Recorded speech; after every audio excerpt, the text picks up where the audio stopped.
It's not me calling you an idiot that offends you the most. It's how deep my gaze goes. It's the intensity of my eyes upon you. My silence alone teaches you you're an idiot.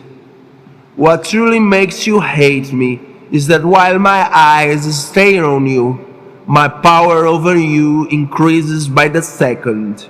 You feel the danger blooming in your gut, the ancient anxiety and the old violence it awakens in your bones. You know that if I look at you for too long, truths will start brimming at the tip of my tongue.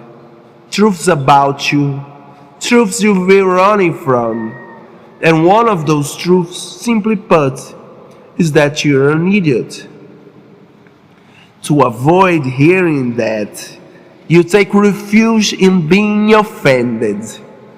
You declare I have no right to say it, no right even to know it. And a society of idiots will soon criminalize the truth and condemn the truth teller. Little does the idiot know that persecution only makes me want to scream the truth louder. I became a terrorist of truth, a scammer. I confess my ill intention openly. I pretend to be a poet because I want to stab you to death with truths and get away with it. I write as a radical sport. I write filled with dread that those triggered by my writing might actually come kill me. And yes, I get a high from the gut feeling that eventually they will. May the earth drink my blood and be satisfied. May I finally rest in peace. If I had a chance for some last words before getting shot, I would put on my best suit, step into the spotlight and say, "This is a great achievement in my career as an international terrorist. Creative writer. I'd like to thank the people who made this moment possible." Then I would walk to the wall and the soldier would shoot me dead. Bang! Because you cannot control your reaction to my perception, you call it offensive. You must punish me for knowing you're an idiot, and in doing so, you become the oppressor. Your inability to control yourself morphs into an obsession with controlling me. The sun where I live has also been very offensive lately. Despite my complaints, it still shines bright and hot. Exactly like the truths we come to know. Once we know them, they blaze like the sun. And you want me to go blind?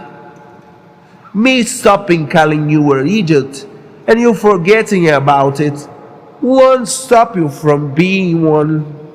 It only makes you more blind to it, and therefore more stupid. Am I wrong? You think so? Prove me wrong then. One thing we agree on, though you don't know it. I would love nothing more than to stop knowing the truth about you too, you know? Do you think it feels good to share a world with you? Your stupid ass believes I feel great, that I'm on some ego trip, getting high of this.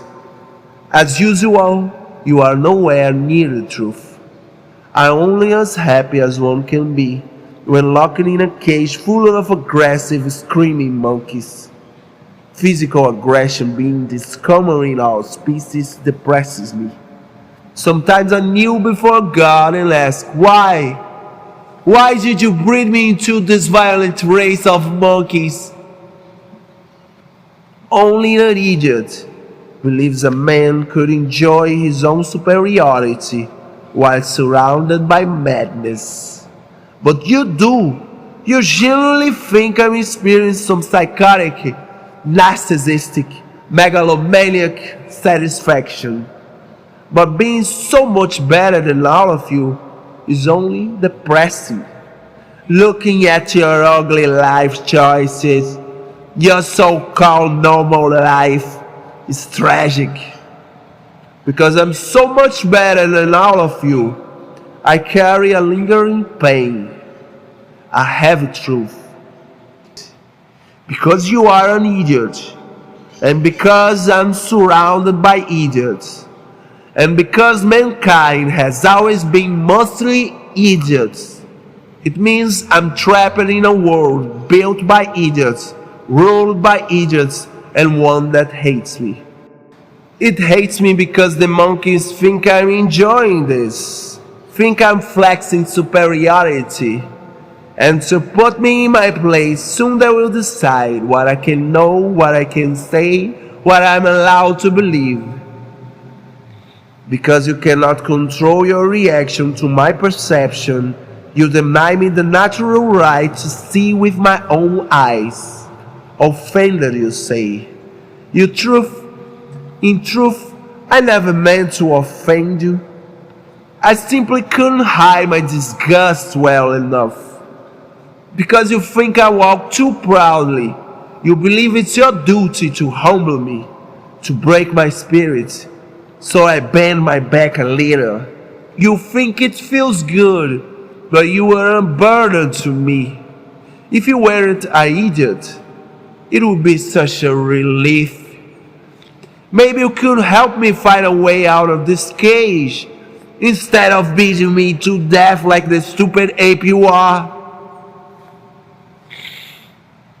So, what is this war about?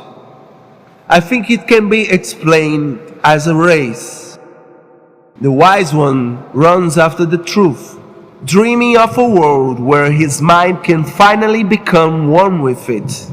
The idiot, running from the truth, runs straight toward the wise man, the one he thinks is carrying it, to destroy him. Which means that right after the wise man and right behind the idiot stands the same truth. They must all be running in circles then. Offended, you say.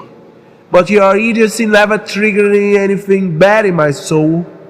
It was only when I realized you were running towards me that I started running away from you too. It was only after you revealed yourself as a threat that I truly began to wish you never existed, or at least that you were far away from me.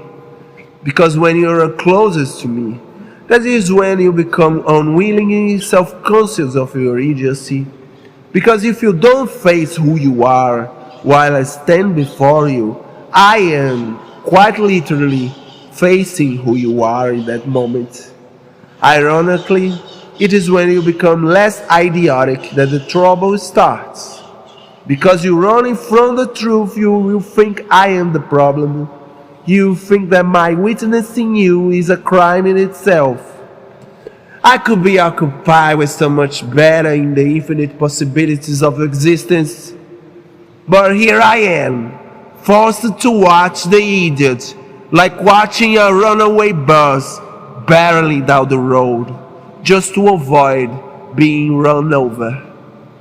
Forced to observe your petty behavior, your steely mouth, forced to take notes and realize, beware, it is the most destructive force in the entire animal kingdom.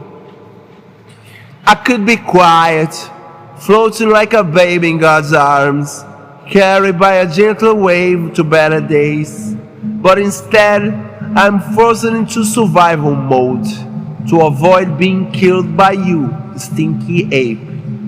Offended, you say. I don't care enough about your feelings to hurt them on purpose. If anything, I wish I could forget you, like a wound that finally closed.